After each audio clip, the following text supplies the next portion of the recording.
Well, let's get underway, shall we? Isn't it good to be back together again? I've just taken my mask off, but I do need to sort of remind us, and everyone's got their masks on, that we're meant to have masks on inside. The exception, of course, is if you're eating or drinking.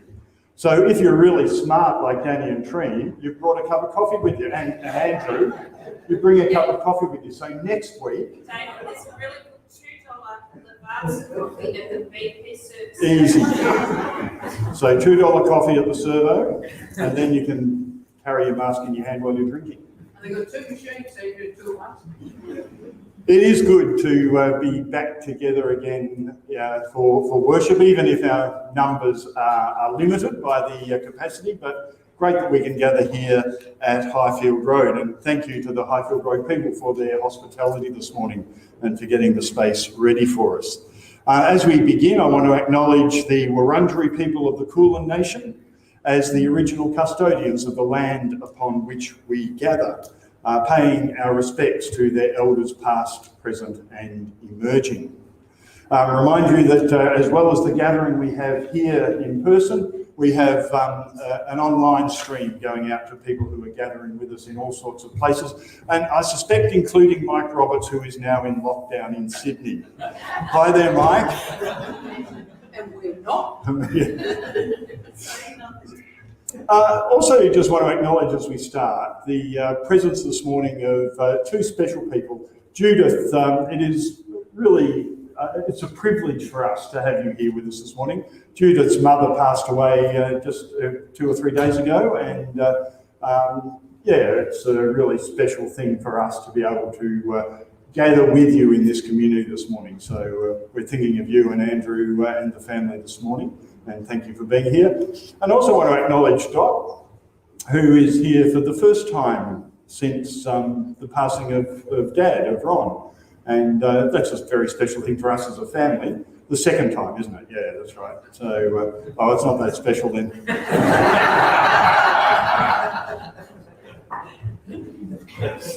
So today we conclude our month of reconciliation. So far, we've explored reconciliation with Indigenous people, with people of diverse gender identities, reconciliation with creation, and today we reflect on reconciliation between people of different faith groups. It's an important and I think very relevant topic. At the outset, I want to acknowledge and perhaps apologise for what I have perceived as the arrogance of the Christian church, which over the years has asserted that there is only one true faith and only one pathway to God.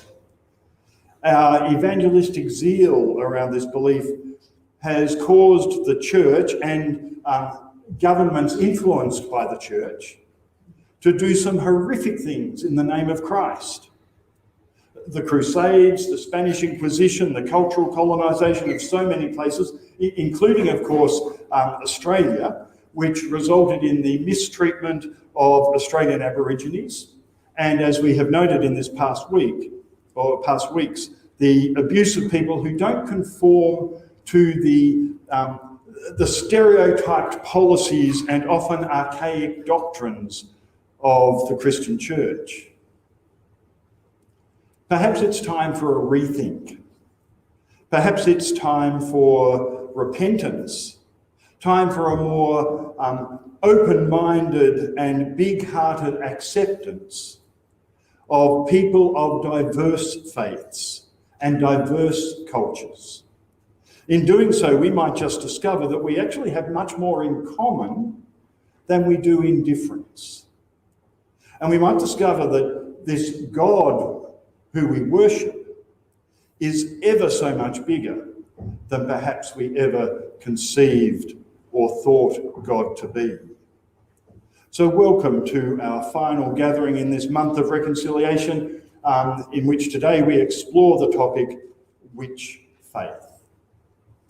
Judith is going to come and light the Christ candle for us, after which we're going to sing the first of our songs this morning, the song, All Are Welcome. Thanks, Judith.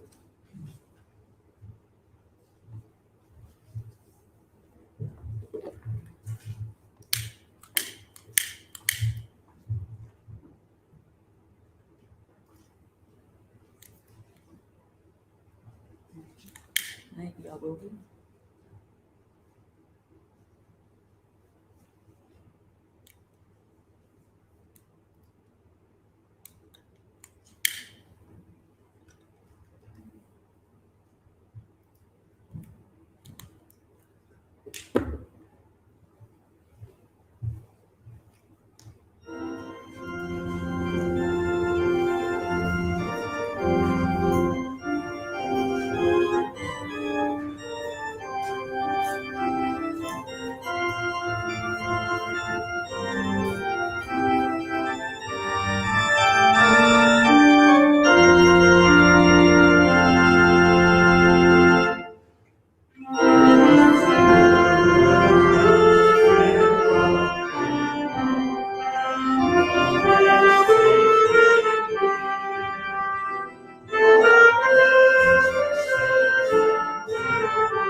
It is a good song. I love the words of the song and the sense of welcome to all people, and we'll be reflecting on that a little as we go along.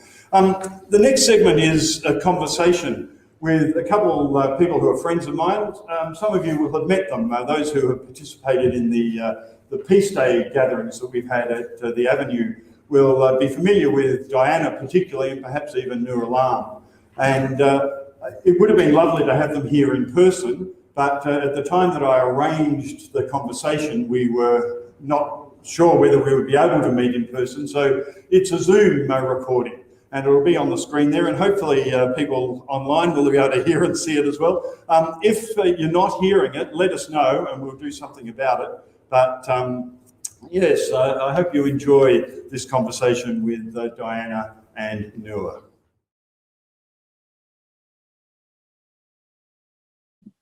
I am delighted to welcome Diana Muller and Nur Alam this morning to talk with us a little bit about interfaith, but a bit broader than just interfaith. We're actually going to go on a bit of a spiritual journey together, and it will be a wonderful conversation. I know these are two wonderful people, and I have really enjoyed my association with them and learned a lot from them over some years. So welcome, Diana and Nur. Really great to have you with us this morning. Thank you, David. Thank you, David. It's our pleasure. I thought we might start with just getting you to tell us briefly about the faith group that you represent or that you identify with. Oh, now this is a bit of a tricky problem for me, really. Just because I really, just recently I've come to call my faith group interfaith. And I think probably it'd be more truthful to say multi-faith. So even though I sometimes like to call myself a Sufi, sometimes I feel I don't really live up to that name. So at the moment, I'm just keeping with interfaith. So just a little bit of background here on my education. I wasn't born into a very religious family, but there was a Sunday school down the road, which we sometimes attended. And so, yeah, but I guess I was lucky in the sense that I didn't have ideas forced upon me, or I didn't have to rail against certain ideas. So that was very good. I had a fairly open education in that, but I did have the most amazing cultural experiences. And I call that my first step on my multi-faith or interfaith journey. So I lived in Karachi in Pakistan for many years, and we lived next to a mosque. So the muezzin call to prayer was just another part of my day. And even to this day, when I hear that call, I just like it. It's kind of part of my soul now. So then as a family, we actually, when I was a young girl, we actually drove overland from Karachi, Pakistan, going through Afghanistan, Iran, Iraq, Syria, Jerusalem, Turkey, Greece, and then into Europe, France and Germany, Switzerland, etc. So that was my inner interfaith journey as a young girl. So, and when we lived in Karachi, like I learned Urdu and I could write. And so that was a very nice thing to do too. So And then, let me sort of jump in, because I introduced you as Diana, but the name that is displayed on your little tile on Zoom is Devaki. Tell us a bit about that, Diana. Oh, okay. So later on, when I started studying in my various spiritual groups that I studied for, I was given the spiritual name Devaki. And Devaki is the name of Krishna's mother, and she was known as the mother of joy. So when you're given a spiritual name, you're given it for a reason. You know, you need to become that person and embody those traits that name implies for you. So it's been a very hard journey for me to live up to this mother of joy, but I'm trying very hard, and Krishna's mother must have been something pretty special. So anyway, back to my journey. So as an observer, I think you're doing a remarkable job of living up to that name. Thank you. What about you? What's your faith group, and how do you sort of identify? We're going My faith group is Islam. I am a Muslim by birth, but I also I also have a spiritual journey.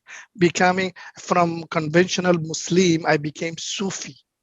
So Sufi is a category of people who are more conscious of God and more wider view of God. I'll come back to how I see and how I understand God later. But I'll let Divaki to finish her story of her journey. Yeah.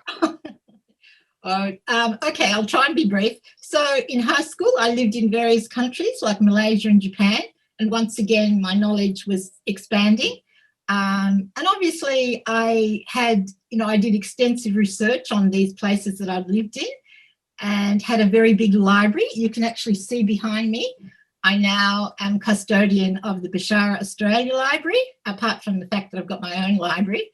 But and this is when I was in these study groups, that's where I met Nur Alam, and we studied together weekly. We prayed together, and we went on retreats together under the auspices of SMIA, which is a Sufi movement in Australia.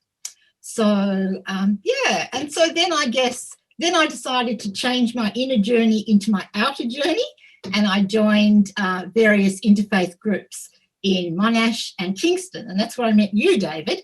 So, and I guess at that time, I offered him a taste of I offered you a taste of my universal worship, and Alam would always come and be the Islamic person and help me out. So that was very good. Nur, can I come back to you and just I'm interested. We'll sort of jump into a really heavy question. I'm interested in your concept of God, your understanding of God. How do you perceive God these days? Can you talk to us a little bit about that? Yes, thanks for the question. My understanding of God is that she is the ultimate absolute truth. She is the infinite being. Actually, for the God doesn't have any gender, but for the sake of simplicity, I'll call him he. I'll address it as he. He is everything and everywhere. Everything exists because he exists. Nothing exists except God. If God didn't exist here and now, you, I, and us couldn't exist. And everything you see, feel, touch, taste is nothing but his manifestation and emanation from him. And I believe every moment she is emanating through his creation. He is not only a manifest, but also an unmanifest. Everything in the world of seen has a root in the world of unseen. Everything is his names and qualities. He is not only emanating here and now through his creations, he also transcends from her essence, as and when he wills. One of God's name is Ya Muhit in Arabic, which means ocean. We live in the ocean of God. Another name of God is Ya Wasi, which means he encompasses everything. So you wanted to understand the nature of God? God is mercy and love. He says in Quran, my love and mercy encompass everything. So God is love and God is knowledge. Quran says, not a single leaf of a tree falls without his knowledge. Not a single creature moves on the earth or in anywhere in the world, whole universe, without his knowledge. As Sufis, we enjoy God's nature in us and outside us. We call it tastes of hidden things. Like we say, with the touch of air, warmth of the sun, I feel thy sympathetic caressing for me. I can say in my 60 years of my life, he never stopped, giving me the love. He never removed the earth under my feet. He never deprived me of water. I always found water to live. And also, I can say he never stopped the oxygen for me to breathe. And also, my body temperature remained always 98.4. That means he made the fire in me always available. So that's the thing. We are in God, and we are actually encompassed by God, and we cannot live without God. That's my understanding and our Sufi understanding. That's a beautiful concept, isn't it? Beautiful concept. And I love that the God is the ocean, and we're just immersed in that ocean, aren't we? Which is exactly. It's a lovely image. Thank you for sharing that. Thank you. Yeah, that's why I wanted to add this idea of God is as old as humanity, because that is the wisdom of all prophets like Abraham 4,000 years ago, Plato 300 years before the birth of Christ, and Plotinus 250 years AD, and Muhammad 570 years AD, Ibn Arabi, which I follow as a teacher, 1265 AD, and also Einstein 1880 AD. And Einstein said, I believe in Spinoza's God, who reveals himself in the orderly harmony of what exists. I don't believe in God who concerns himself with fates and actions of human beings only. Thank you, Nur. Thank you for sharing that with us. Devaki, would you like to add anything to that and tell us a little bit about your concept of God?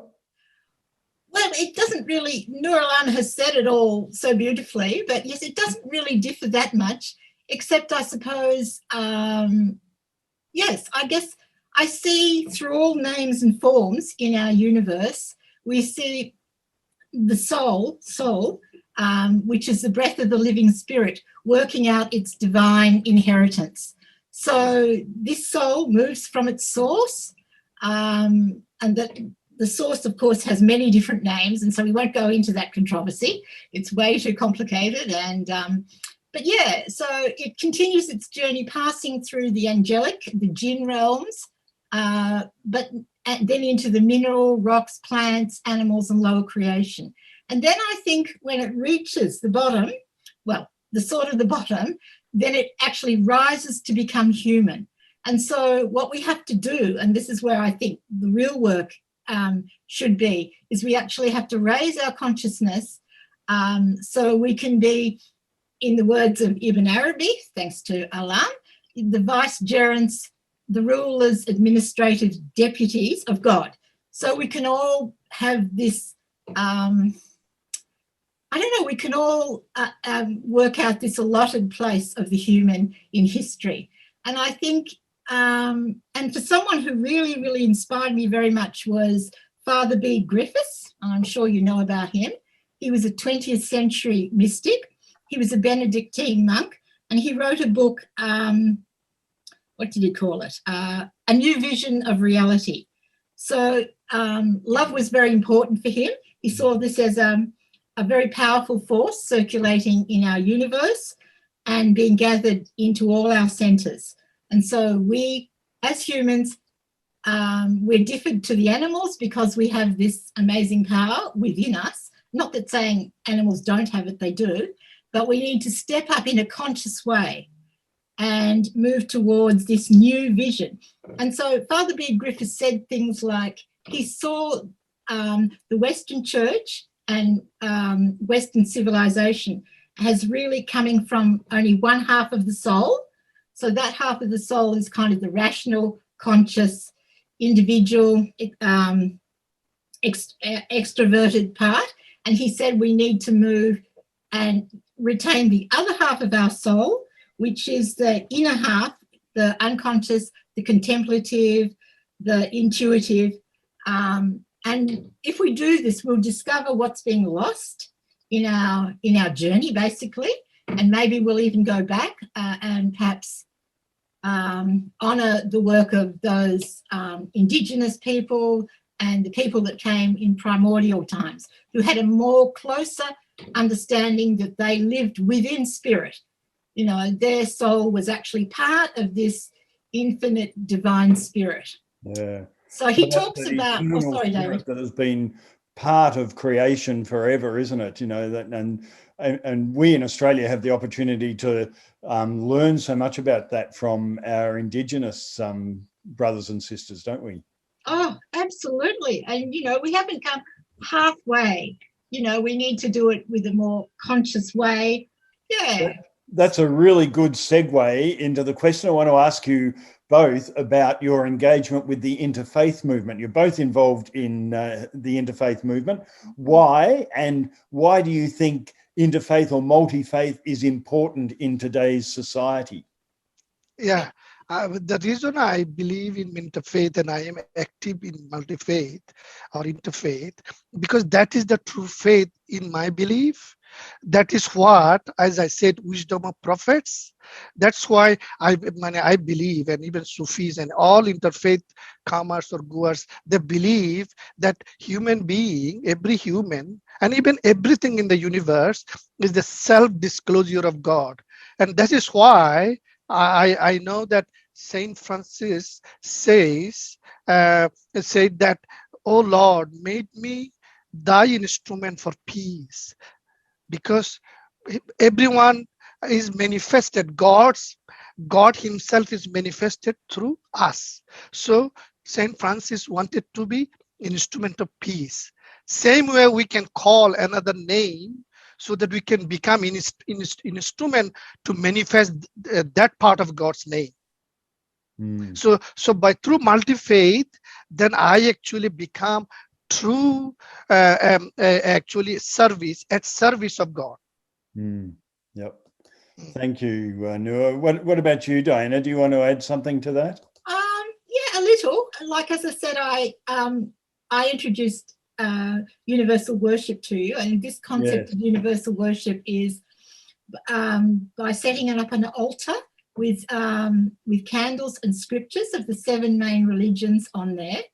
And then we choose a reading, and we choose a topic, and then we choose readings from all these different scriptures, and hopefully they all come together and pretty much say the same thing. So I guess in our movement with interfaith, we want to move from just not only coming together and listening to each other's stories and scriptures, but we come together, we pray, and we worship together. This is also a very big step for the interfaith movement. I'm not quite sure we've got there yet, but we're getting there. And then I think the next step is to actually understand that all of these different names and forms have the same content, pretty much the same content. They come from the same, and then the next step is they come from the same source. And I guess, and then as we go deeper and deeper, then we will honor and resonate. We will understand that we're all one, and we can resonate with each other. And it's a bit like, even though we have our own sound and rhythm as individuals, and we keep this, so maybe I could say that we all have our own religion, like there are just millions and millions of different forms of religion in the world. We all resonate with each other like the instruments of an orchestra. So we keep our own individual sound, but we do come together.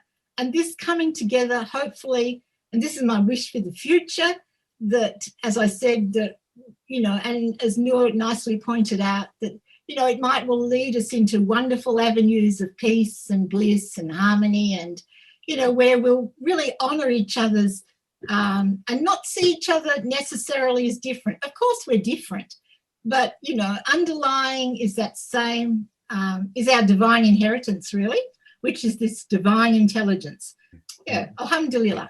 Yeah, thank you. Let me just pick up something that you referred to there, that we recognise that there are differences. We don't all think the same, and we do, and some of our teachings and understandings are different. I mean, those of us who are in the Christian church know that in the Christian faith, there is enormous diversity of understanding and teaching. And I'm sure that's probably true in other faiths as well. Yeah. How do you reconcile that? How do you deal with that? What do you do about those differences when we're on this interfaith journey together? Can I respond to that? Sure. I mentioned what God said to Prophet Muhammad in that hadith, what Muhammad told us, that God said, "I am that what my servants thinks of me." So, for example, nothing in this world is happening now. It's not what God wants to manifest, right? So if that is the case, at the moment, if I am an LGBT person, right? If I have that kind of tendency and quality, and that's how myself is manifested, is that outside God's domain? No. That's why how we can see all differences, because God is not fixed in any one configuration. And there is a Quranic verse which says, Kullu yawmin huwa fi shan. This is in Arabic. It means God is in every moment in a different configuration. He manifests himself in different configurations. So how can you have a fixed set of forms that you define and contain God when God is infinite? Yes, yeah. So, the diversity of thought and opinion and everything is actually a reflection of the diversity that the Godhead represents. Yeah. To represent and disclose himself. Yep. In this manifest world. Yes. Thank you. Yeah. Well said. Well said. Hey, we're sort of getting close to the end of time. I have a final question that both of you might like to comment on.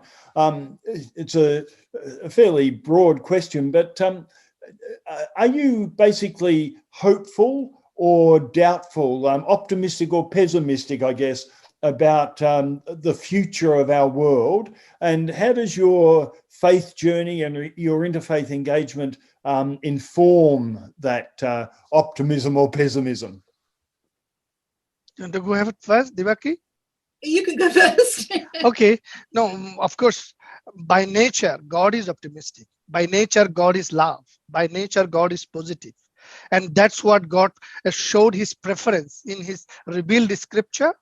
God said, I am love, you love others. I am mercy, you show mercy to others. I am forgiver, you forgive others. So same way, I believe God is actually increasing the density, population density of the world. And accordingly, he's increasing the resources in the world as well. So, but of course, will there be an end time? Yes, God said it will come. But before end time, there will be peace. So that peace, I think we are moving towards it. Beautiful. And don't forget the September the 21st.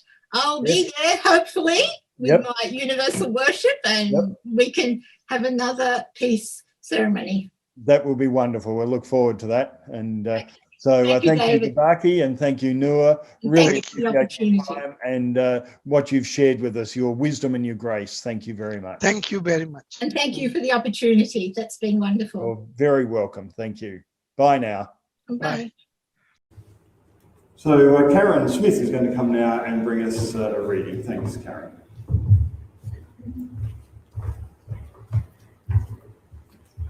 Lovely to be here. The reading today is from the Gospel of John, chapter 14, and it's the first 6 verses. Do not let your hearts be troubled. Trust in God. Trust also in me. In my Father's house there are many rooms. If it were not so, I would have told you. I'm going there to prepare a place for you, and if I go and prepare a place for you, I will come back and take you to be with me, that you may also be where I am. You know the way to the place where I am going. Thomas said to him, Lord, we don't know where you are going, so how can we know the way? Jesus answered, I am the way, the truth, and the life. No one comes to the Father except through me. This is the word of the Lord.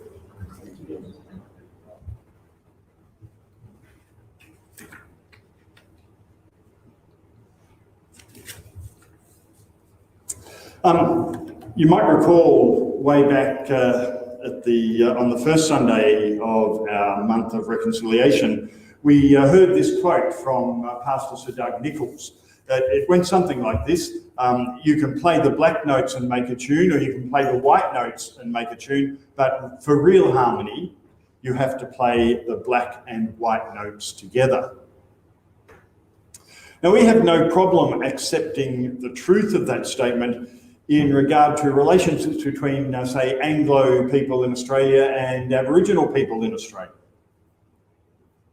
But why might it not equally be true of relationships between people of different faiths? Listening this morning to Nur Alam and Devaki, don't you wonder why we Christians have allowed our perception of other faiths to be over-influenced by fear and suspicion, rather than by genuine open-minded inquiry and deep open-hearted hospitality? When Jesus implores his followers to love one another, do you think he was suggesting we should only love those who think and look like us, whose beliefs are the same as ours? And when the gospel writer in that passage that Karen read reports Jesus as saying, "My Father's house has many rooms," do you think he was suggesting that the rooms are available only for a limited few, for some sort of privileged clientele? Or do you think the gospel writer might just have been pointing back to the story of Jesus' birth, where there was no room, and hinting at the dawn of a new era, an era of generous hospitality, where there is room for all people? Contrary to what has sort of been the predominant story of the Christian church, both ancient and modern, I can't think of any instance in the story of Jesus' life where Jesus saw an encounter with another person as an opportunity to convince them that they were wrong and he was right. To the contrary, it seems to me. Jesus saw every encounter as an opportunity to exercise extravagant hospitality, to display a genuine interest and concern for the well-being of the other, irrespective of gender, ethnicity, social standing, or faith practice. Just as I did in that first week of our month of reconciliation, when we heard Paul's injunction for us to make the ministry of reconciliation our missional priority.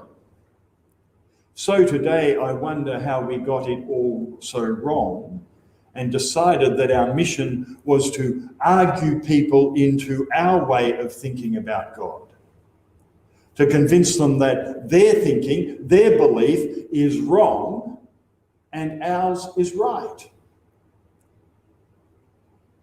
The ministry of reconciliation, to use Paul's term, is the pathway to harmony. And harmony, I would suggest, is actually God's design and desire for all creation.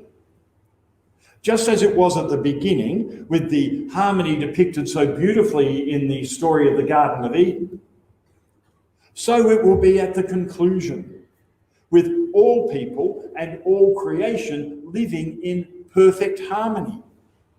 As Nur Alam articulated in our conversation, this is the desire and the design of God. And because it is God's desire and design, it is also inevitable. I don't think you can read the story of Jesus, or perhaps the holy writings of virtually any other faith, without being struck by this as a core purpose.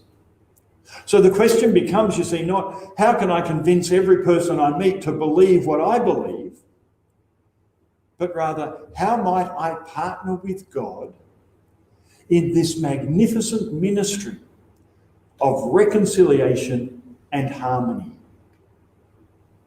A comment on the nature of harmony. It's not achieved by homogeneity, forcing everyone to think and act the same. Nor is it achieved by that sort of grudging acquiescence or silent tolerance of difference.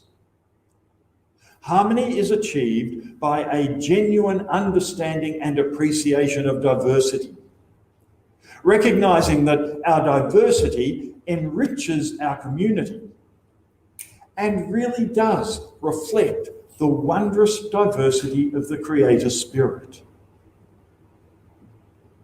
And a comment on the nature of interfaith dialogue, it's not an argument to see whose belief system is better or more rigorous in debate, but rather it's a deep, respectful listening to each other. It's about holding and owning my values and my beliefs, even as I create space for others to hold and value theirs. It's a conversation, not as we have so often understood it, a conversation. It is valuing much more than it is evaluating. Let me affirm that the Hartwell community is well positioned in this dialogue. We are an open and accepting community. And we have in our midst, we're privileged to have in our midst some wonderful models of genuine dialogue. So Ian Smith, who'll be leading communion for us in just a moment, is the Secretary of the Faith Communities Council of Victoria, one of the leaders in the interfaith movement in Victoria. And Meryl Blair, sitting at the organ over there, of course, was awarded the Medal of the Order of Australia recently for her work in ecumenical and interfaith areas. So, we have in our midst people who can lead us in this direction, who can model for us what it means to live as ministers of reconciliation and harmony. We have the opportunity as a community to be leaders in our movement and leaders in our community in this ministry of reconciliation and harmony. Why would we not run through that door together? You can play the black notes and make a tune. You can play the white notes and make a tune. But for real harmony, you have to play the black and white notes together.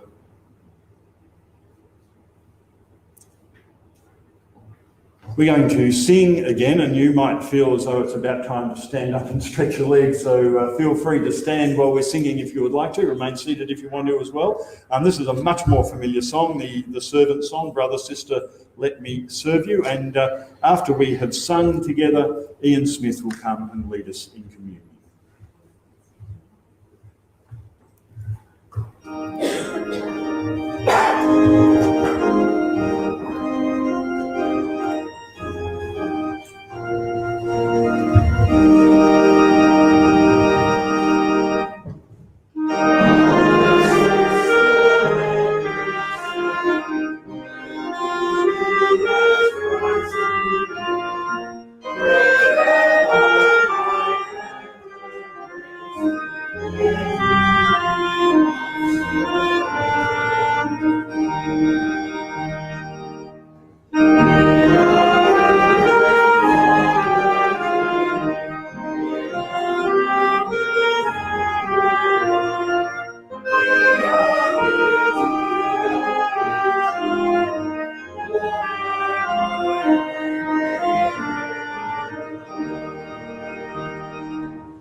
I just want to acknowledge the Wurundjeri people of the Kulin Nation and the land on whose we're gathering today. their elders past and present, and for their commitment to reconciliation and walking with us in a journey of hospitality. According to the United Nations, there are 5.82 billion people in the world. On this Sunday, starting in Tonga 4.5 hours ago, through to when we get back to the Hawaii 24 hours later, 2.8 billion people around the world will gather as we're going to gather now around this table. 2.8 billion people around the world will gather for a simple meal. They'll do it in a multitude of ways. They'll do it in a multitude of languages. They'll do it with very formal words, and they'll do it in really informal ways. But they'll take simple bread and break it, and they'll take a simple cup, and they'll share it among themselves, and they'll do it as an act of grace and an act of love and an act of hospitality.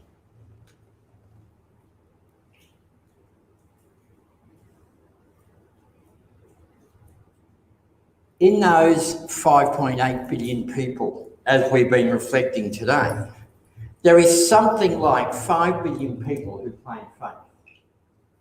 So whilst a large percentage of people break this bread the way we break it and offer hospitality the way we offer hospitality and invite people to reflect on the texts and our stories, and we recall the story on that first Easter when there are 3 people on a cross outside a city, and one is whinging and carrying on and saying to the guy in the middle, hey, listen, let's get, if you're who you say you are, let's get us out of here, right? This is getting tough. We recall the other person who says, hey, listen, I recognise I'm part of humanity, and if there's anything in what you say and do, remember me. And then we recall the words, today you'll be with me in paradise. So this is a meal of hospitality. It's a meal of reconciliation. For it invites us back to the God that we've been reflecting on today. The God who says, come, all who are heavy laden, and in me you find rest. In me, you find a name. In me, you find a place to dwell. I'm going to pray, and then I'm going to create some space. And what I want to do is just for you to sit and think through this reconciliation. What's it mean to recognise that today we sit with some 2.6 or 2.8 billion people around the world who will hold the same influence as us? But what's it mean to be part of this 5.9 billion people who call this place world? How do we live in both of those tensions? How do we hold those graciously? Let me pray. Gracious, loving God, who in your dreams and in your understandings created this place we call world, and all the universes and all the complexities and the colour and the difference. We recognise that you call us back to yourself all the time. You may have created us, but you didn't just send us out and say, go work it out yourselves. You've left markers and signposts. You've always been intricately engaged with your world. And so as we hold these emblems, we recognise them as gifts and as signs. Gifts of your generosity, signs of our reconciliation. Equip us, enable us to be good ambassadors, good witnesses for you as we've spent this month reflecting on it. For we pray these things in the gracious name of the one who made this meal possible, Jesus, our Lord.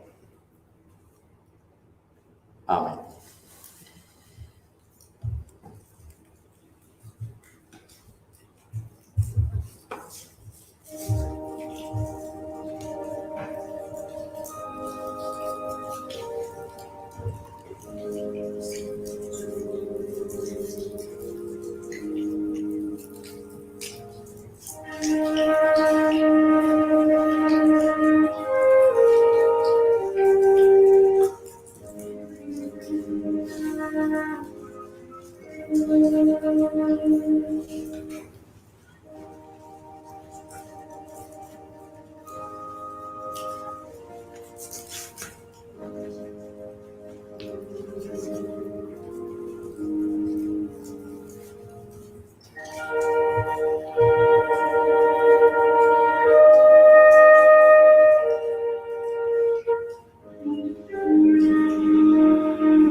So we come to the conclusion of our gathering. We're going to sing a song, and then we'll sing the blessing that we normally sing at the end of each of our gatherings. And then you're invited to join us for morning tea in the hall. The simplest way to get to the hall is through the door here and then up to where the sort of grill is, and in that way. You can sort of wind your way through the back, but it's a bit more complicated. So, but just follow the crowd, and you'll find morning tea. Thank you for being with us this morning. It is good to regather and to be together in worship. Thanks, Ian, for your contribution, and Karen for your contribution, and thanks to the musos. So good to have a full ensemble, organ, piano, and the two instruments. It's just great. So thank you for leading us, and thanks to Bo for being back and operating the live stream, which seems to have gone with not too many hitches this morning, which is good. Let's stand then, or sit as you prefer, and sing our final song. The words may be new to you, but the tune will be very familiar.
And we'll sing our blessing, may the road rise to meet you.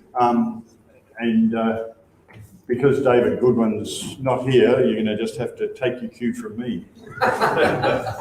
May the road rise to meet you.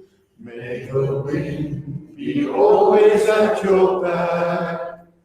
May the sun shine warm upon your face.